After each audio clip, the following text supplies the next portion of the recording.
All right, welcome to your Monday market update. It is April 13th. And Nikki, what you got for us this week? Good morning, everyone. So today we're going to be talking about a lot of facts and figures regarding housing and percentages and increase in sales and things of that nature. So I do have a little cheat sheet with me. So if you see me looking to my notes, that's why I want to make sure I get the figures correct instead of, just trying to guess and et cetera. But from a mortgage interest rate standpoint, so without the opening of the Strait of Hormuz and the negotiations that were going on last week into the weekend and not being able to come to an agreement, surprisingly enough, the bond market has remained flat. What that means is we're the same that we were on Thursday, Friday, Wednesday, Thursday, Friday as we are today. So interest rates are in back kind of creeping back down into that lower six range, which is really nice to see. So mid to lower sixes, buying down a little bit, not quite reaching those fives yet, but we're hopeful that that will happen pretty soon. It's actually really good news for us to see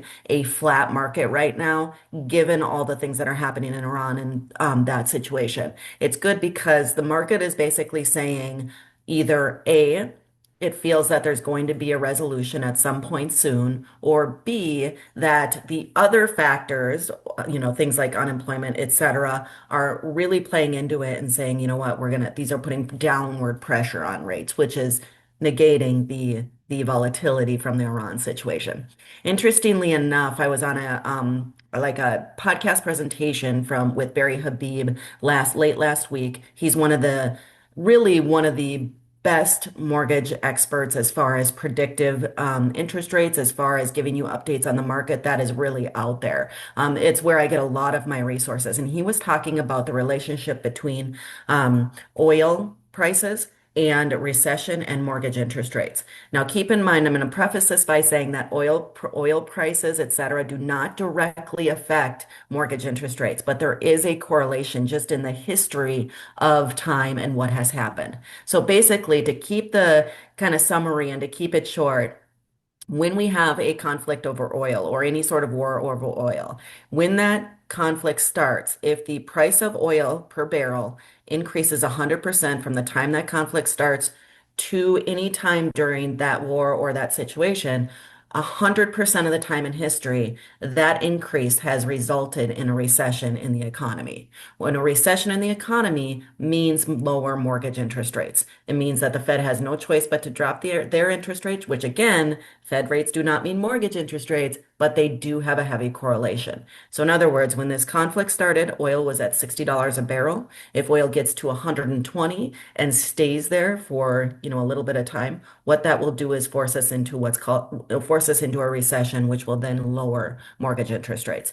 The highest we've seen oil get during this conflict is $119 a barrel. So it's not to say that that's going to happen, but just an interesting little factoid when it comes to the relationship between oil prices, conflict, and what that does to the economy, ergo mortgage interest rates. So seeing that low sixes is actually really good. I'm happy to see that because it means that there's some sort of stability within the volatility of what's happening with the Iran situation. So all good things right now, needless to say. All right, so let's talk about we got reports for housing numbers for March of 2026. This includes things like home sales, median home prices, and inventory. So when we talk about home sales, there was a 3.6% decline in home sales from from February of 2026 to March of 2026.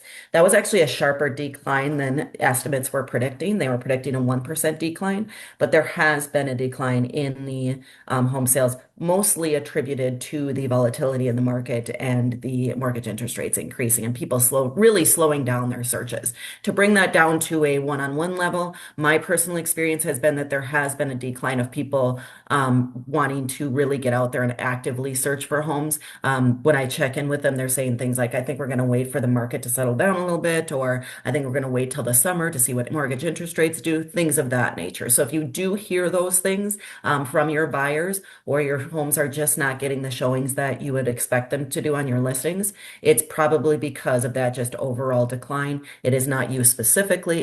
Has to do with the market and the overall sentiment of consumers right now and how they feel about mortgage interest rates. So just an FYI for you. The next thing we want to talk about is the median home price. Interestingly enough, Even though home sales went down, the median home price for sales in March of 2026 went up 2.7% over February. Year over year, it went up 1.4%. So now the median home price is 408,800. So 408,800. So it's interesting to see that even though the home sales declined, the actual price of that home went up. And then with some calculations and talking about, just kind of averages and things of that nature, over the past 6 years, the average home has actually increased in value $128,000 on average. So you think about that and you think about, yes, the power of real estate. And we talk about this all the time. What does it mean to buy a home versus renting? What does it mean to build equity? How does that help with wealth? Well, there you have the evidence. Over 6 years, on average of $128,000. I would imagine that the average American would have a really hard time saving $128,000 over 6 years. So just remember, as you're talking to your clients, that encouragement of equity building, appreciation, and even when it seems that home sales are down, we're still getting that increase in appreciation, which if you really think about it, 2.7% month over month or 1.4% year over year, that's pretty good as far as appreciation goes. So, Absolutely. No, and numbers help. And so it's so important to hear these numbers. So thank you so much for yes, bringing your little cheat sheet with you because it's absolutely. huge. Yes, I And have a looking, couple more things to share oh, though. yep, So good. I love it. all Keep right. going. So, from an inventory standpoint, we were talking all last year as we're short on inventory. We're short on inventory. There's not enough homes. There's not enough homes. Not a lot of enough for people to pick and choose from. So those numbers have continued to lag a little bit, but not nearly as much as they were lagging a year ago. So we right now we went up 3% in listings month over month compared to February, and we are up 2.3% year over year. So that brings our supply to 4.1 months. On average, we want to see 4.6 this in the normal March timeframe. So we're a little bit slow on the as far as the inventory goes, but we are making gains on that from 4.1 to 4.6 on average. So 4 month supply, that's not bad, especially because we were talking about 1.5 to 2 months last year. So we've made some gains from that standpoint. It's just getting those buyers out and making them comfortable with the interest rates. And the last thing that I wanted to share today, because I thought this was really interesting, I want to share my screen with you because these numbers are very interesting to kind of take a look at as far as existing home sales when we compare year to year. So you can see that this is comparing March of 2025 to March of 2026 and what comprises kind of home buyers and home sales. So first-time home buyers stayed stable at 32% of the sales from March 2025 to 2026. Investors that are purchasing homes went up a little bit. Cash buyers really remained stable, but sold above list did go down and days on market did go up. So these numbers that you're seeing, it kind of makes you that the facts are the facts, kind of makes you aware of that feeling like, man, my listings are sitting here for a while. I don't know what's going on. We're barely getting list price. People are bidding under, just know you are not alone. This is what's happening in the market right now. It is how the market is becoming more of a buyer's market because buyers are having options to choose from. And they're saying, hey, you know what? We can go out and we can look at 15 homes and really have our pick of what we want. Not only that, but we have some negotiating power on the buy side as the days on the market is getting longer and longer. So it's a really interesting market. It is definitely turning into more of a buyer's market as far as um, being able to negotiate. Personally, what I've seen is the comeback of seller paid closing costs. I'm seeing the comeback of sellers being willing to pay buyer agent commissions. I'm seeing the comeback of negotiating purchase prices on homes going in below or at or below list. Whereas before last year, or even in the preceding months, I've started to see the disappearance of seller paid closing. I haven't seen seller paid closing cuts, honestly, for myself in consistent options for probably 6 to 7 months. And now all of a sudden, with the turn of the year and the market coming back, it's though I'm starting to see them more and more. There's rarely a contract that I see without some sort of seller paid closing costs, whether that be due to just asking in the first place or negotiated through inspection items. So it's really interesting to kind of see that market turn. Yeah, no, I agree on that. And something that came up as I was coaching and mentoring some agents is escalation clause. Yes, I saw Multiple. my first escalation clause here just over the weekend. Okay, you And they too. ended up winning. So yeah, I hadn't seen an escalation clause in forever. I know, right? That's It's like, crazy. where are we going? What's happening? It's almost like, Yeah, where am I going exactly. back there?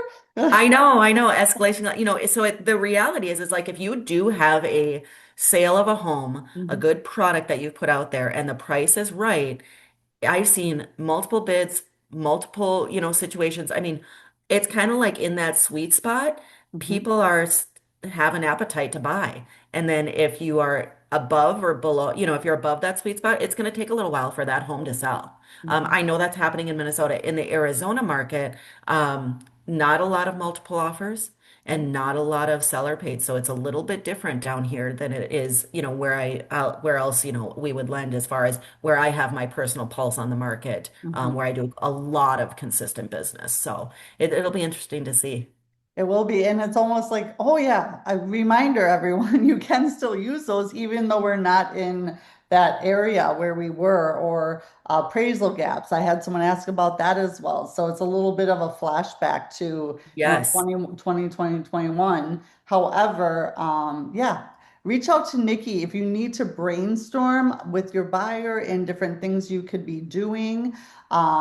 She knows the market well and is in every state. And I think you're licensed personally in 13 at least Yeah, is. I'm licensed personally in 13 states. I Yeah. can lend in every state except for New York, Okay.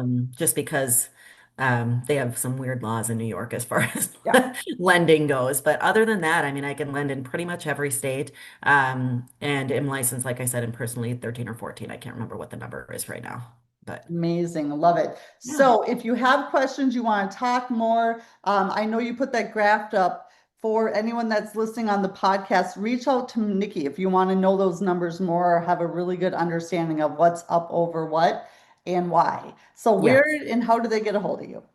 You can find me on Facebook, Instagram, or TikTok at Mortgages from MN to AZ. You can call me or text me at 952-484-1584, or you can email me at nikki@kevnickgroup.com. Perfect. As always, appreciate you and your time. And agents listening to this, bring this to your buyers, bring this to your prospects, bring this to the people that you want to show up as the expert and educate. Social media, whatever that looks like. And a reminder, Nikki has given us permission to take what she's posting, to take these calls, this information, and post it as your own, because you are taking the time to educate yourself, to understand what's happening out in the market. So if you're not already following Nikki, please, I promise you, go follow her. Do it for yourself in your business because the content and what she posts out there is next to none and it's free. So let's just level up. And with Nikki's help, as always, we appreciate you so much. Absolutely. We'll see you guys next week. See you next week.